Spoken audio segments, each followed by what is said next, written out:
31 నుంచి చదవాలా? మౌనేన మజ్జన్ మనసా స్వమూలా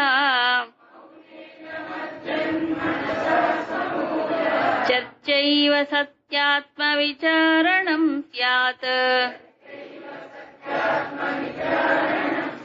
ఏషోహమేతన్న మమ స్వరూపం ఇతి ప్రమాసప్య విచారణాంగం.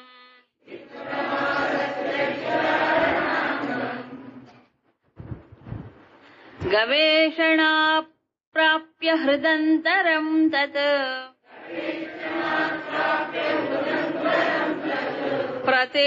పతేదహం తాపరిభుగ్న శీర్షా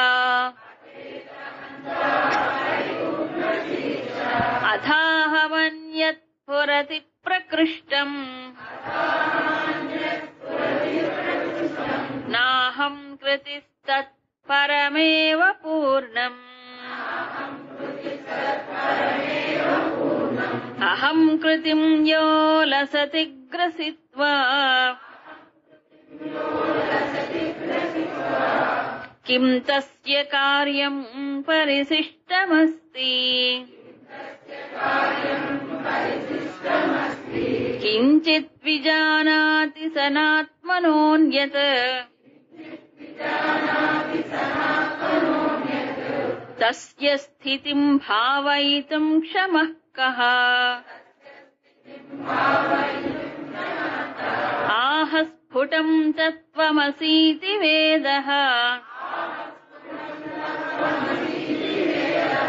తథాప్య సంప్రాప్య పరాత్మనిష్టాం భూయో విచారో మతి దుర్బలత్వం తత్సర్వదా స్వాత్మతయా హి భాసి.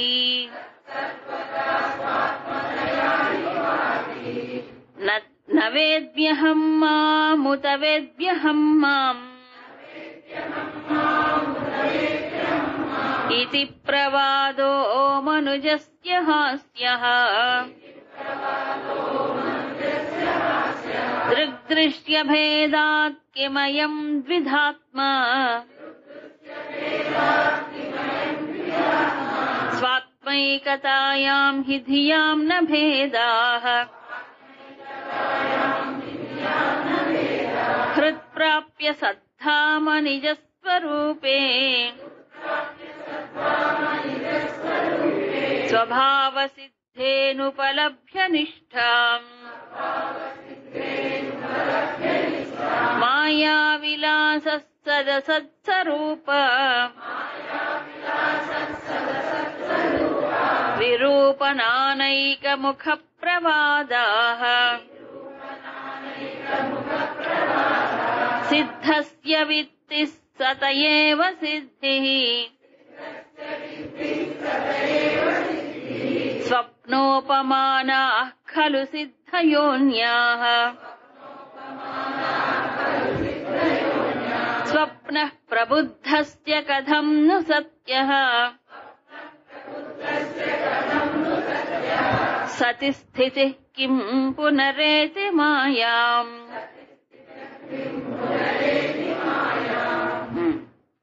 సరే, ఈ సత్తు విచారణ ఎలా చెయ్యాలి అని చెప్పారు. మనసా మౌనం మజ్జన్ స్వమూల చర్చా ఏవ సత్యాత్మ విచారణం స్యాత్. సత్యాత్మ విచారణం అంటే సత్తుగా ఉన్న ఆత్మ విచారణం అంటే ఏమిటి? మౌనేన మజ్జన్ ఫస్ట్ పాయింట్ అది.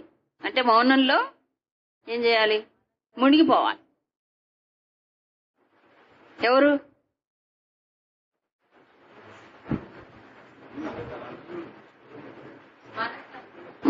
మునిగిపోయి మనసా స్వమూల చర్చా ఏవ సత్యాత్మ. మనసుతో ఏం చేయాలి ఇప్పుడు? స్వమూల చర్చ, తనకు మూలం ఏమిటి అంటే నాకు మూలం ఏది అనేటువంటి విచారణ అంటే అన్వేషణ. ఏషః అహం ఏతత్ న మమ స్వరూపం ఇది. ఇంకా కొన్ని అంశములు ఉన్నాయి దీనికంటే ముందు. మౌనంలో మునిగిపోవటం కంటే ముందు కొంత ప్రాక్టీసెస్ ఉన్నాయి. అవన్నీ కూడా సత్య విచారణ అంగం. ఏమన్నారు? సత్య విచారణలో అంగములు అంటే ముందు ఇవి పూర్తి చేసుకొని అది చెయ్యాలని అర్థం. ఏవి పూర్తి చేసుకోవాలి? అభ్యాసములు. ఒకటి, ఏషః అహం అంటే ఇదే నేను. ఇది అంటే ఇప్పుడు ఈ ఆత్మే నేను, సోహం. అంతే కదా. మమ స్వరూపం ఏతత్తు, నాది కానిదేమిటి? ఇవేమి నావి కావు, ఉపాధులు ఉన్నాయి కదా. సో ఉపాధులు ఏది నా స్వరూపము కాదు. మరి నా స్వరూపం ఏమిటి? అహం, ఆత్మే అనేటువంటి జ్ఞానం ఏదైతే ఉందో ఇది అభ్యాసం చెయ్యాలి. ఇది ఆత్మ విచారణలో అంగములు. అప్పుడేమవుతుందట? ఇదే ఆత్మ విచారణ అనుకుంటారు చాలా మంది. అందుకని రమణ భగవాన్లు ఇది కాదు అని చెప్తున్నారు. జనరల్ గా ఈ బ్రహ్మజ్ఞానవళి ఇవన్నీ మనం చదువుకుంటాం కదా, ఆ చదువుకొని భావన చేసుకుని ఇదే ఆత్మ విచారణ అనుకుంటారు కదా. కాదని చెప్తున్నారు. ఎందుకని? ఏషహం నా మమ స్వరూపం, ఇది నా స్వరూపం కాదు, ఆత్మయే నా స్వరూపం అనే భావన ఏదైతే ఉందో అది ఆ జ్ఞానం. ప్రమ అంటే సత్య విచారణలో అంగములే. అసలు సత్య విచారణ అంటే ఏంటట? మౌనేన మజ్జన్. ఫస్ట్ అది మౌనములో మునిగి దాని లోపల, మౌనం అన్నప్పుడు ఏమవుతుంది? ఆలోచనలు ఏమి ఉండవు, కానీ ఒకటి ఉంటుంది, ఒక థాట్ మాత్రం ఉంటుంది కదా. దానికి మూలం ఎతకాలి. అహం మూలమే ఇందాక నుంచి చెప్పింది అదే. నాకే ఆలోచన రావట్లేదు అంటారు కదా ఒక్కోసారి. నాకే ఆలోచన లేదు, ఇంత ప్రశాంతంగా అని ఎవరంటున్నారు? నేననేది చాలా సటిల్ గా ఉంది అక్కడ. ఆ నేను మూలం అప్పుడు వెతకాలి. మిగతావన్నీ నేను ఆత్మస్వరూపం, సచ్చిదానంద స్వరూపోహం చెప్పారుగా, నిత్య శుద్ధ స్వరూపోహం, విముక్తోహం. ఇంకా ఇవన్నీ కూడా ఏమిటి? విచారణలో భాగము. ఇవన్నీ ఎక్కడ తీసుకెళ్లాలి? ఇప్పుడు మౌనంలోకి తీసుకెళ్లాలి. ఎందుకంటే మనస్సు ఈ తత్వాన్ని పట్టుకోవడానికంటే పట్టుకోకపోతే విషయాన్ని పట్టుకుందండి. మనసు ఏమైపోతుంది? వేగంగా వెళ్లిపోయి ప్రపంచంలోకి పడుతోంది. సో ప్రపంచంలోకి పడకుండా ఉండడాని కోసం గాను ఈ విచారణ. ఏ విచారణ? సచ్చిదానంద స్వరూపోహం, నిత్యశుద్ధ విముక్తోహం, అమృతానంద స్వరూపోహం. ఇదేంటి? దేహము నేను కాదు. ఇవన్నీ చాలా ఉన్నాయి కదా మనకి. అవన్నీ విచారణకి సోపానములే. సో ఇవన్నీ సోపానములేక ఎక్కడికి పోవాలి? ఇప్పుడు శాంత స్థితిలోకి వెళ్ళాలి. అప్పుడు విచారణ మొదలవుతుంది, అన్వేషణ. చక్క కబుర్లు చెప్పుకుంటూ విచారణ చేద్దాం అనుకోకూడదు.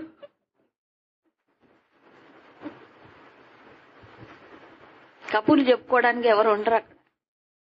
ఒక అహం వృత్తి మాత్రం ఉండాలి. మిగతా వృత్తులన్నీ ఉపదేశ సారంలో చివరిగా చెప్పింది ఇదే. ఇది మొత్తం మనసంతా, మనసులో ఉండే ఆలోచనలన్నీ రెండిటిగా కేటగరైజ్ చేయొచ్చు, రెండు వర్గాలుగా. మొదటి వర్గం ఇదం వృత్తి. ఇదం అంటే ఇది, నేను కానిది ఇది. ఇది అంటే జగత్తే కదా. ఇది కూడా శరీరము ఇదమే కాదా? మరి ఎందుకు దృశ్యంగా నేను చూస్తున్నాను కదా. మనస్సు, ఆలోచన ఇదం. మిగతావన్నీ ఇదం వృత్తులే. ఇదం వృత్తం కానిదేమిటి? అహం వృత్తి. అహం ముందు అహంకి రావద్దా? ఇదం వృత్తులన్నీ పడిపోతే ప్రశాంతం. కేవలం అహం వృత్తి మిగలాలి. అప్పుడు దాని మూలాన్ని ఇది ఎక్కడి నుంచి వస్తోంది అనేది అన్వేషణ చేసినప్పుడు ఏమవుతుంది? అప్పుడు అది పడిపోతుంది.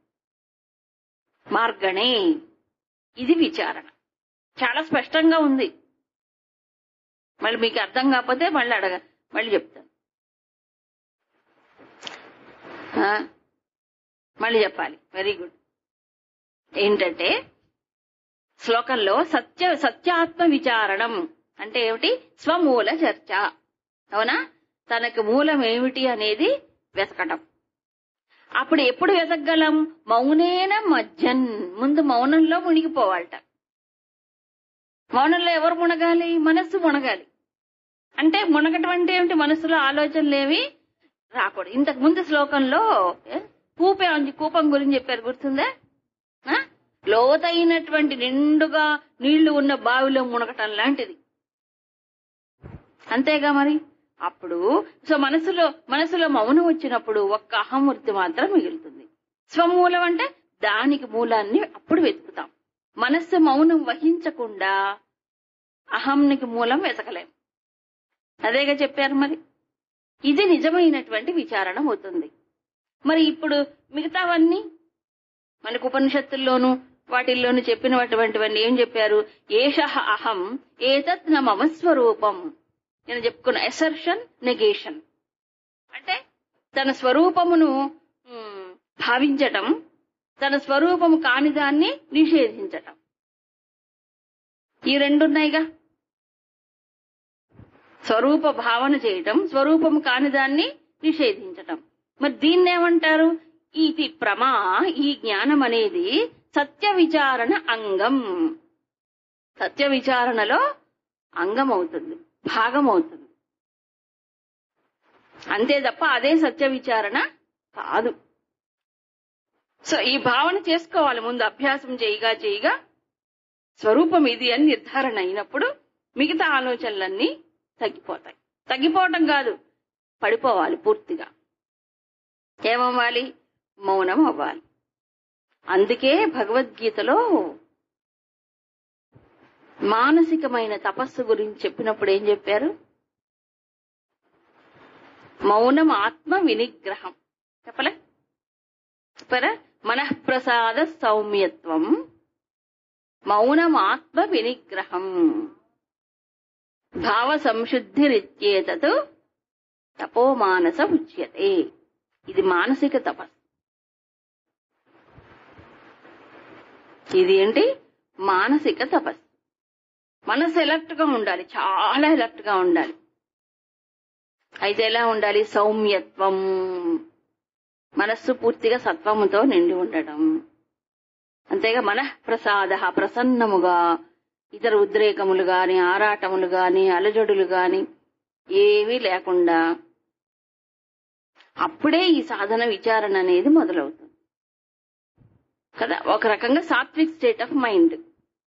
బాగా సత్వగుణములో ఉన్నప్పుడు మౌనం కూడా చెప్పారు అక్కడ. సో మనస్సు మౌనం వహించటమే మానసిక తపస్సు. అప్పుడు గాని సత్యాత్మ విచారణ చేయలేం. అంతేగా. సో మనస్సు మౌనం వహించడానికి ఇవన్నీ సహాయపడతాయి. ఏవి?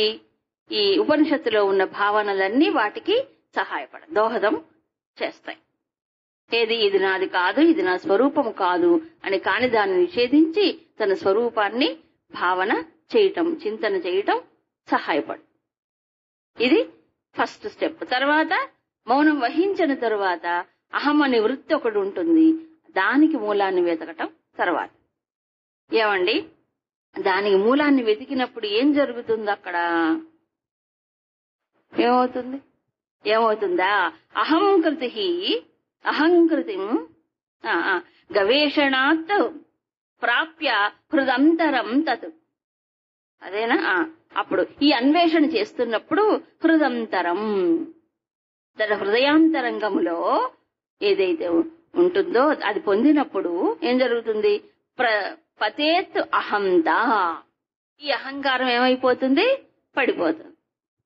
పరిభుగ్న శీర్ష, దాని పడగలన్నీ పూర్తిగా పోయినట్టే. అహంకారం ఇక పైకి లేవదన్నట్లు. అందుకని పడగలు కూడా పడిపోతాయి. ఈ శిరస్సు పైకి లేవదు. ఎప్పుడు? దాని మూలానికి వెళ్ళినప్పుడు, హృదంతరములో అంటే హృదయాంతరంగంలో అసలైన అహం స్ఫురణ వచ్చినప్పుడు ఏమవుతుంది? పడిపోతుంది.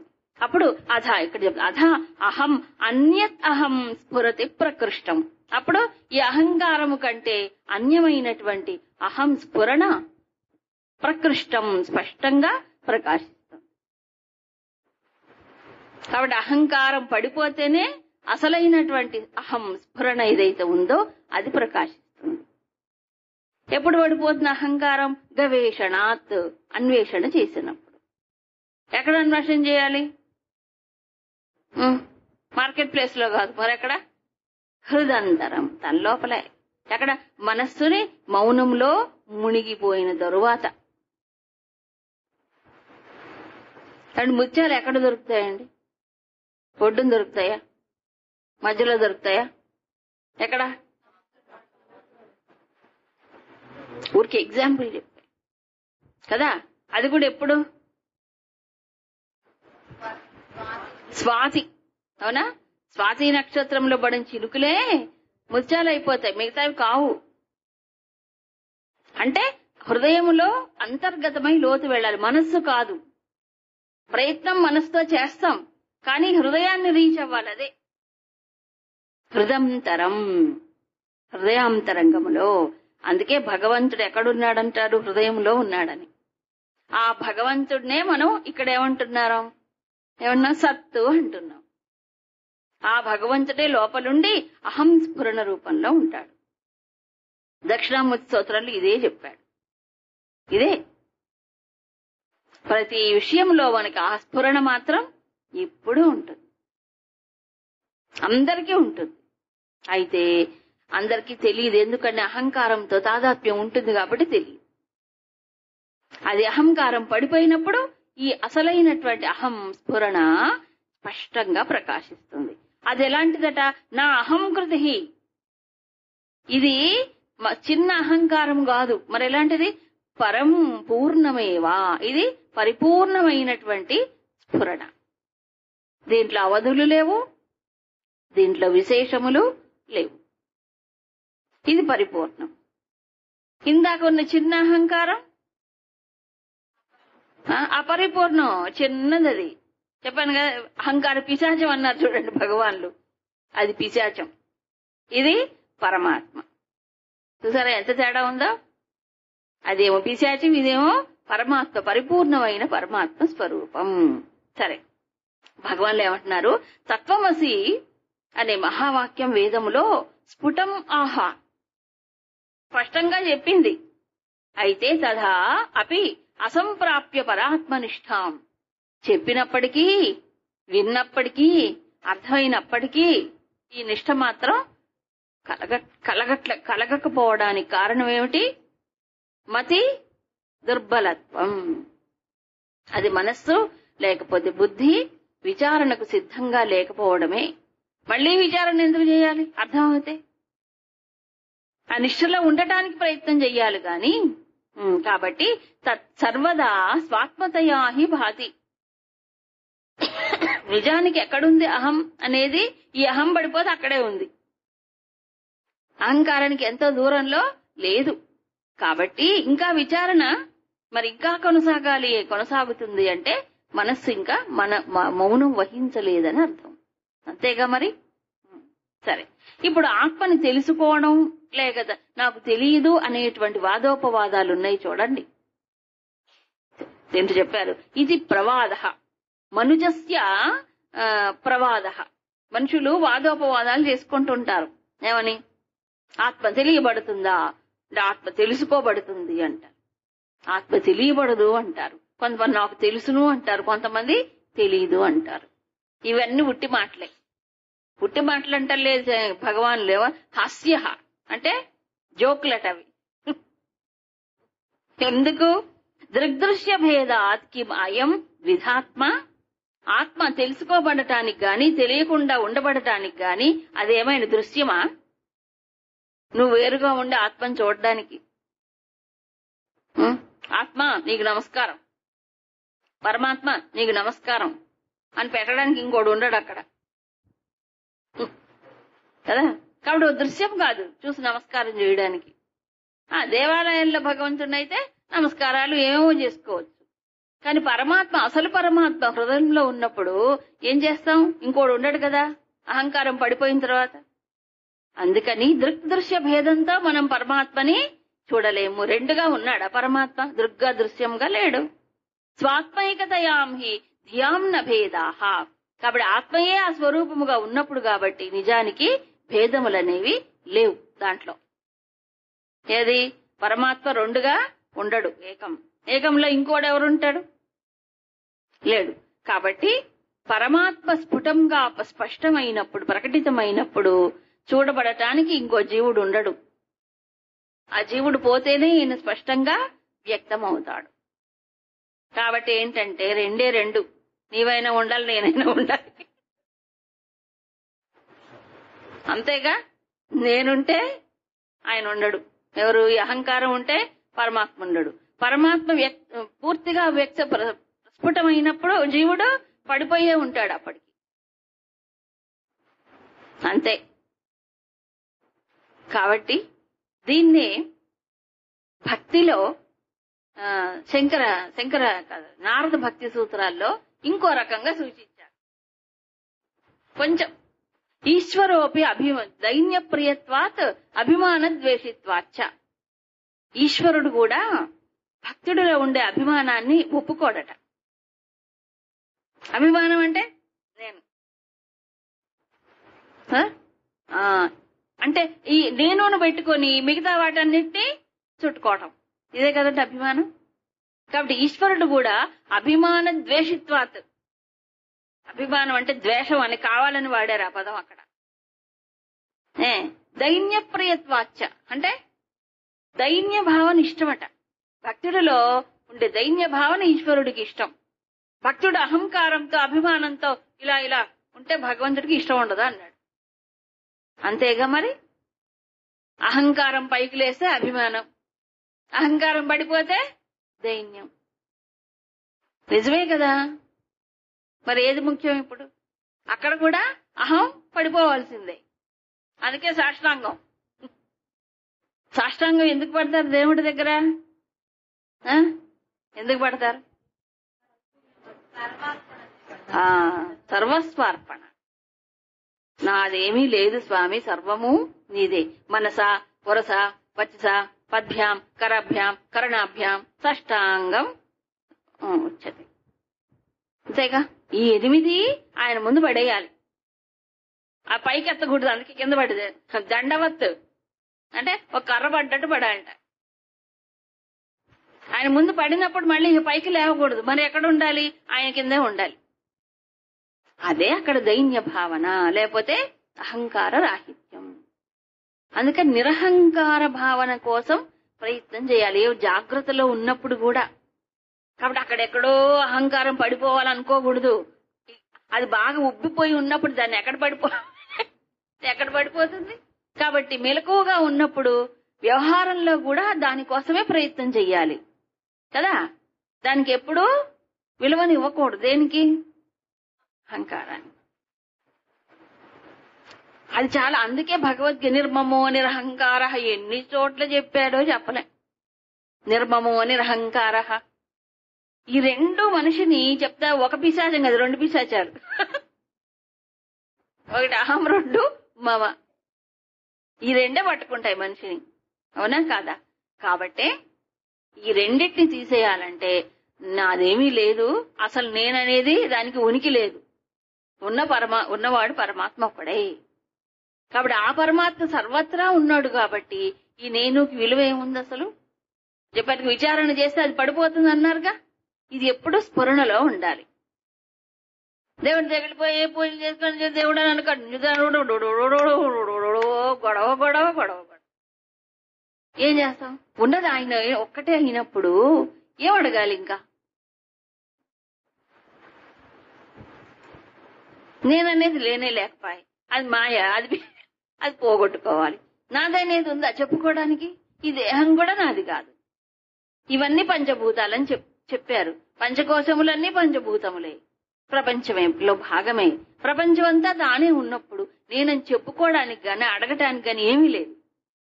హాయిగా మౌనంగా ఏం ప్రార్థన చేయాలి? ఏమీ లేదు. అడగటానికి ఏమీ లేదు, ఏమి అడగకూడదు. అసలు అడిగామంటే మనకి గోలే,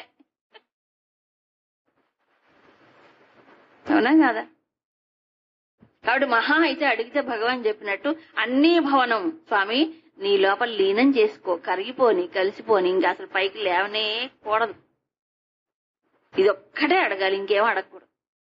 అడిగిందంటే మళ్ళీ అహంకారం ఏమవుతుంది? బుస్సు బుస్సు అంటుంది.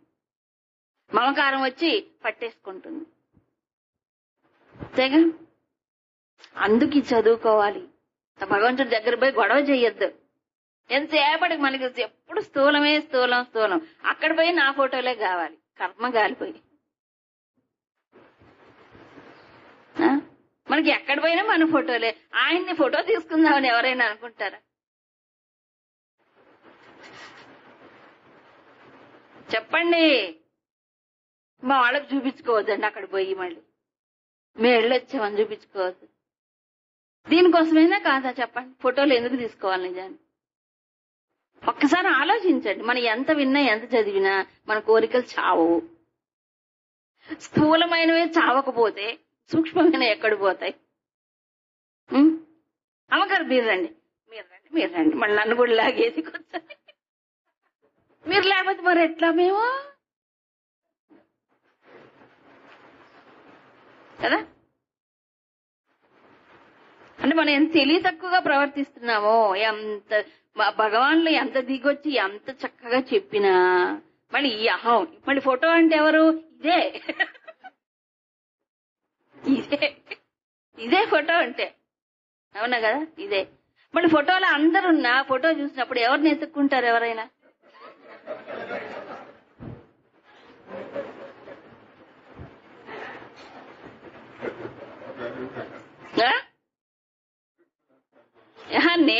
నన్ను నేనే వెతుక్కుంటారు ఎవరైనా. అంతే. సో ఇప్పుడు చెప్పిందంతా ఎడిపోయింది, విన్నదంతా ఎడిపోయింది, తెలుసుకున్నదంతా ఎడిపోతుంది. ఏడోబాయ్. ఈ దేహమును ఆశ్రయించే రూపమును ఆశ్రయించే అహంకారం ఉంటుందని చెప్పాడు. చెప్పలే? అన్ని రూపముల్ని మింగేస్తుంది అహంకారం, రూపములన్నీ మార్చేస్తుంది అహంకారం. అది పిశాచము అంటుంది. మనం ఏమని దేన్ని పట్టుకుంటున్నాం?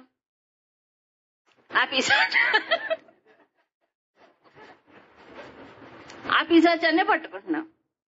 అది ఎలా వదులుతుంది? మనం పట్టుకుంటే అర్థం కాలే. మనం పట్టుకున్నంత సేపు అది వదలదు.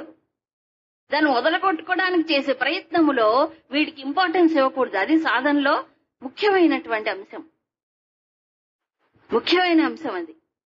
సో దీన్ని సబ్స్టిట్యూట్ చెయ్యాలి అనంటే, ఇవి పోవాలి అంటే దానికి మార్గం ఏమిటి? నేననే దానికి నేను కాదు. దీంట్లో ఉన్నది ఎవరు చెప్పండి? భగవాన్లే చెప్పారు. ఇంతకు ముందు శ్లోకాలు ఏం చెప్పారు? ఎక్కడున్నారు? ఈ స్ఫురణ అంత హృదయాంతరములో నుంచి దేహమంతా నిండిపోయి జగత్తంతా వ్యాపించి ఉన్నది ఎవరు? పరమాత్మే, సత్తు. ఇక ఫోటో ఎవరికి తీయాలి? ఊరికి ఆలోచించి చెప్తాను. ఎవరికి తీయాలి ఫోటో? ఆ భావన కదా కావాల్సింది. కాబట్టి నేను అనే ఈ దేహ తాదాత్మ్యం పోవాలంటే ఉన్నది ఎవరు దీంట్లో? పరమాత్మే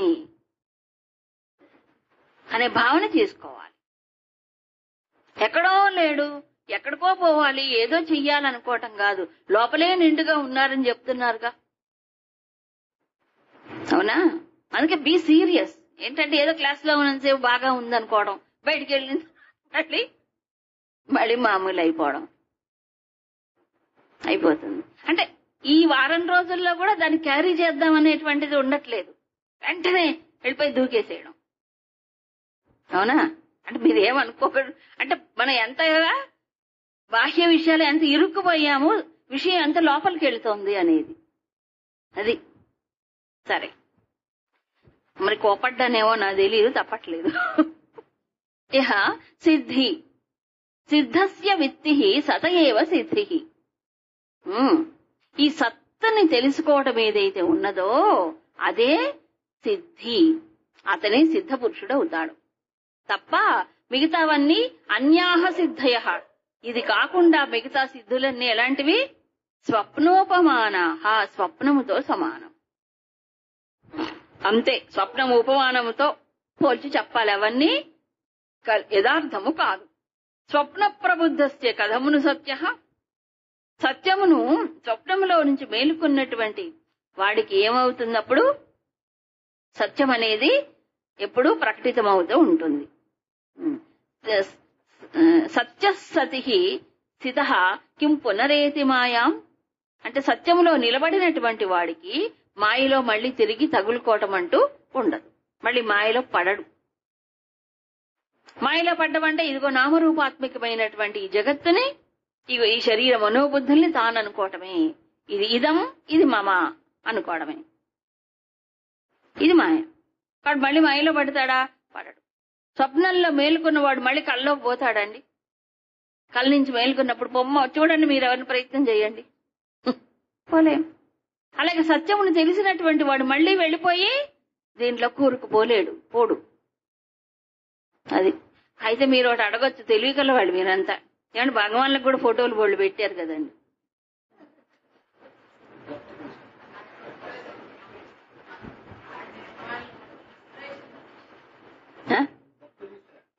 ఆయన కోరాడు తీయమని, ఆయన అడగడు, ఆయన అసలు పట్టించుకోడు కదా. ఆయన అడగడానికి పట్టించుకోరు. కాబట్టి ఆయన మహావిరాగి. ఆయన తీసినా ఒకటే, పెట్టినా ఒకటి, ఏం చేసినా ఒకటే. ఆయనకి అది చూస్తేనే అర్థమైపోతుంది కదా. మహా రాజాదిరాజులా కూర్చుంటారు ఆయన. అవునా? ఎంత పెద్ద రాజాదిరాజులు కూడా అంత ధీమాగా ఉండరు కదా. ఈ ప్రపంచంతో ఏంటి నాకు పని, నథింగ్ అన్నట్టు ఉంటారు ఆయన చూస్తుంటే. అవునా కాదా? ఇదంతా ఈ మతానికి అంతటికీ నేనే. ఎందుకంటే అహం అనే సర్వవ్యాపకమై స్ఫురణలో ఉన్నప్పుడు దానికంటే అన్యమైంది మరొకటి లేదుగా. ఈ జ్ఞానములో పరిపూర్ణం అయినప్పుడు ఎంత ధైర్యం వస్తుంది మనిషికి కదా, ఎంత పరిపూర్ణత్వం వస్తుంది. అది ఆ రూపుదాల్చి అక్కడ ఉంది. కాబట్టి ఈ సామాన్యులు వాటి కోసం తాపత్రయం. అయితే వాళ్ళు చేయడం మంచిదే, మనలాంటి వాళ్ళు చూసుకోవడానికి ఉందిగా. మన ఫోటోలు ఫ్రేములు కట్టించి పెట్టుకోకూడదు, మహాత్ములు అయితే పర్వాలేదు. అది కావాలి ముఖ్యం. ఈ అహంకారాన్ని పక్కన పెట్టి వాళ్ళని మనలోకి ఆహ్వానించుకోవాలి. వారి యొక్క విభూతిని, దివ్యత్వాన్ని, మహాత్మ్యాన్ని, ఆ తత్వాన్ని పట్టుకోవాలి. సరేనా? ఇంటికి వెళ్ళిపోయి ఫోటోలు చూపించుకోకండి. తర్వాత 38. సోహం విచారో వపురాత్మభావే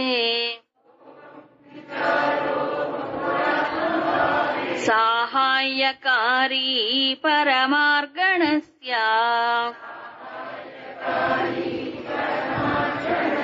స్వాత్మైక్య సిద్ధౌ స పునర్నిరర్థః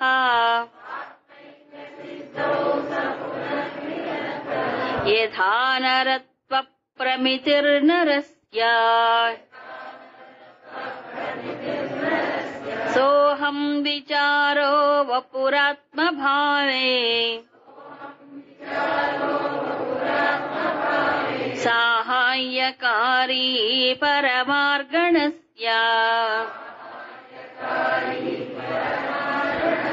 స్వాత్మైక్య సిద్ధౌ స పునర్నిరర్థః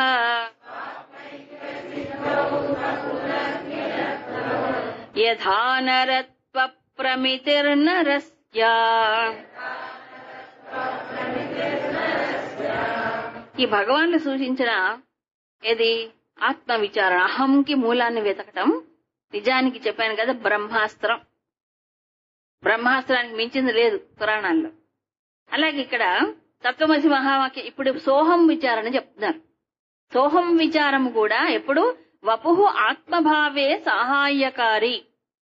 ఈ శరీరం ఎడల తాదాత్మ్య భావన ఉన్నప్పుడు, అంటే శరీరమే నేను అనే భావన ఉన్నంతసేపు ఉన్నటువంటి వారికి సోహం విచార సహ అహం అనే విచారణ సహాయకారి. చూసారా, అది సహాయభూతం అవుతుంది. దేనికి? పరమార్గణస్య, పరతత్వాన్ని విచారణ చేయడానికి. సో సోహం కూడా సెకండరీనే. కానీ చాలా మంది సోహం హైయెస్ట్ అనుకుంటారు. కాదు. సోహం అంటే ఏమిటి? సహా అహం రెండు ఉన్నాయిగా మళ్ళీ ఇందులో. ఆయనే నేను అనే ఒక తాదాత్మ్య భావన ఉంది. ఆ తాదాత్మ్య భావన ఉపయోగపడుతుంది దేనికి? అహం అనేది పడిపోవడానికి. చిన్న అహం ఉందిగా, ఆ చిన్న అహం పడిపోవాలి కదా, మనసు మౌనం వహించాలి కదా, దానికి సహాయపడుతుంది. ఎప్పటిదాకా?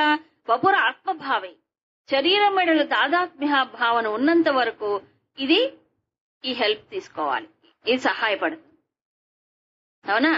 తత్వాన్ని అన్వేషణ చేయడానికి. స్వాత్మవాక్య సిద్ధవు అంటే తన ఆత్మలో ఐక్యమైనప్పుడు సహా పునర్నిరర్థ. అప్పుడు సోహంభావన కూడా అవసరం లేదు, నిరర్థకమే. ఎందుకు? అహం స్ఫురణలో నిలిచినప్పుడు, అహం పడిపోయిన తరువాత అప్పుడు అది నిరర్థకం. యథా నరత్వ ప్రమితిర్నరస్య. ఒక మనిషికి నేను మనిషి అనే జ్ఞానం ఎప్పుడు అవసరం?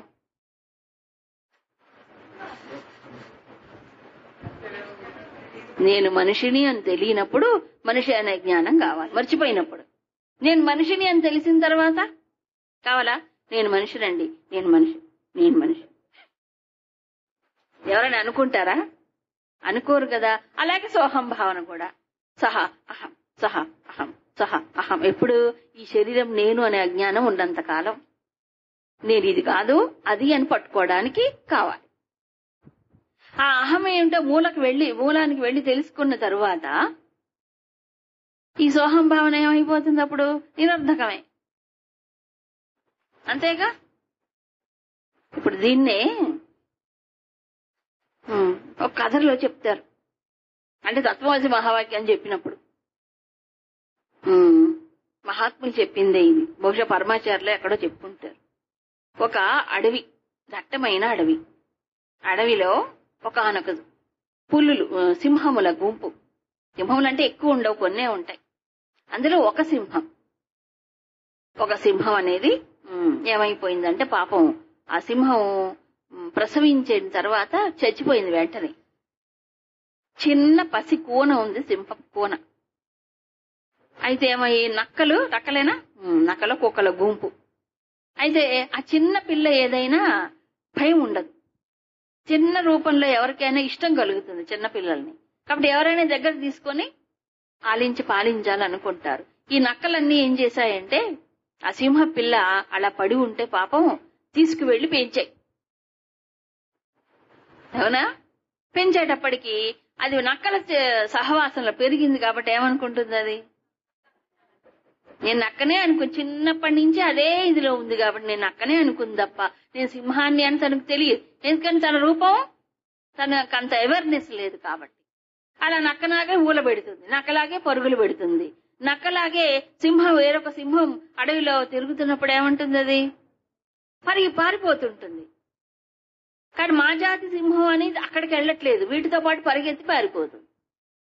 అలా కొన్నాళ్ళు జరిగింది.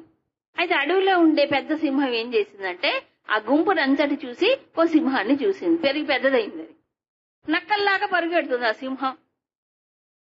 పెరిగి పెద్దదైన తర్వాత కూడా అప్పుడు ఈ సింహం ఇదేది మన జాతికి ఉంది, ఈ మన జాతి వాటిల్లో పడి పరిగెత్తిపోతుంది ఏమిటి, పాపం ఇది అజ్ఞానంలో మునిగిపోయిందని చెప్పేసి గబాలను వెళ్లిపోయి దూకేసి దాన్ని పట్టుకుంటుంది. ఏది? పెద్ద సింహం. ఆ సింహాన్ని పట్టుకుని అక్కడ గడగడగడ ఉనికిపోతుంది. ఇది నేను కూడా సింహాన్ని అని తెలియదు, నక్కని అనుకుంటుంది కదా, నన్ను చంపేస్తుంది అనుకుని వణికిపోయి గడగడలాడిపోతుంటే వణక్కో వణకొద్దు, నువ్వెవరు అనుకుంటున్నావు? నువ్వు నక్కవి కాదు, నువ్వు సింహానివే. కాదు కాదు కాదు కాదు నేను నక్కనే అంటుంది. నువ్వు సింహానివే అంటుంది. ఇదో 10 సార్లు చెప్పినా అర్థం కాదు. అప్పుడు మళ్ళీ చూసావా, నాకు జూలు ఎట్లుందో చూడు, నీకు జూలు ఉంది చూసుకో, నాకు 4 కాళ్ళకి పంజా ఉంది చూసావా, 2 కాళ్ళకే 4 కాళ్ళకే 2 కాళ్ళకు ఉంటాయా పంజాలు? 4 కాళ్ళకు ఉంటాయా? ఇదిగో నాకు పంజాలు ఉన్నాయి, ఆ నక్కలకు లేవు కదా, నీకు ఉన్నాయి చూసుకొని పంజాలు ఉన్నాయి 4. ఇలా ఒక్కొక్కటి చూపించి నువ్వు సింహానివే అని చెప్తుంది. అయినా దానికి చిన్నప్పటి నుంచి దాంట్లో పెరిగింది కాబట్టి నేను సింహాన్ని అంటే ఏం అర్థం కావట్లేదు. నువ్వు నేను ఒకే జాతి, నువ్వు సింహానివే అంటే కాదంటుంది. ఆ పక్కన బావి ఉంది, ఆ దూరం బావి దగ్గర తీసిపోయి చూపించింది. చూపిస్తే 2 పక్క పక్కనే ఉన్నాయి. ఇప్పుడు ఎలాగుంది తేడా? ఏమీ లేదు. చూసావా, నువ్వు సింహానివే, ఊల పెట్టద్దు మరి గర్జించు అంది అంటుంది. మొదటి ఎఫర్ట్ లో రాలేదు. గర్జించు నువ్వు సింహానివే అంటుంది. కొంతసేపు అంటుంది. 3వసారికి గర్జించి అంటే ప్రయత్నం. సో తానెవరో తెలియనంత కాలం ఏముంటుంది అనుకుంటుంది? అది నక్కే. ఈ మనిషికి కూడా అదే చెప్పారు భగవాన్లు. నరస్య ప్రమితి మానవుడు తాను మానవుడిని మర్చిపోయినంత కాలం నువ్వు మానవుడు అని చెప్పాలి. అవునండి, ఒక్కోసారి మనిషి కూడా మర్చిపోతాడు. మర్చిపోడా? నేను మనుషులు కాదు తెలుసా, కోపం వస్తే అని మనమే చెప్పుకుంటుంటాం. చెప్పుకోమా? అవును, ఓసారి మనిషి ఏమవుతాడు, దాని మనిషి అనే సంగతి మర్చిపోతాడు. 90% ఎప్పుడు మర్చిపోలేండి, అప్పుడప్పుడు మర్చిపోతాం. ఎప్పుడు మర్చిపోతాం. ఎందుకంటే జంతువునాం నరజన్మ దుర్లభమద. మహాత్ములు చెప్పింది అదే. మానవ జన్మ లభించటము దుర్లభం. ఎన్నో కోట్లు సంవత్సరాలు ఎంతో ప్రయత్నం చేసి అన్ని దెబ్బలు తిని ప్రకృతి మాతతో నరత్వం వచ్చింది. వచ్చిన తర్వాత ఏం చేయమన్నారు? ఏం చేయమన్నారు? పరమాత్మని పొందటమే ఈ జీవిత లక్ష్యం అని చెప్పారు. మనకు గుర్తుంటుందా చెప్పండి? ఎన్నిసార్లు గుర్తుంది మనకి? ఎన్నిసార్లు గుర్తుంది? గుర్తులే, మర్చిపోదు అంతే. మళ్ళీ దేవాలయానికి వెళ్ళి మళ్ళీ మన కోరికలు మన ఆపదలు గుర్తొస్తాయి తప్ప ఇంకోటి గుర్తురాదు. అవునా కాదా? మరి మనిషిగా ఎక్కడ జీవిస్తున్నాం? మనుషుల్లా అల్పమైన మనుషులుగా కాకుండా నిజమైన నరజన్మ యొక్క లక్ష్యం ఏమిటి కదా? ఆ లక్ష్యాన్ని నేను అంకితం అవుతున్నానా లేదా? అది వేస్ట్ చేసుకోకూడదు. మళ్ళీ తర్వాత ఏమో చెప్పలేం కదా.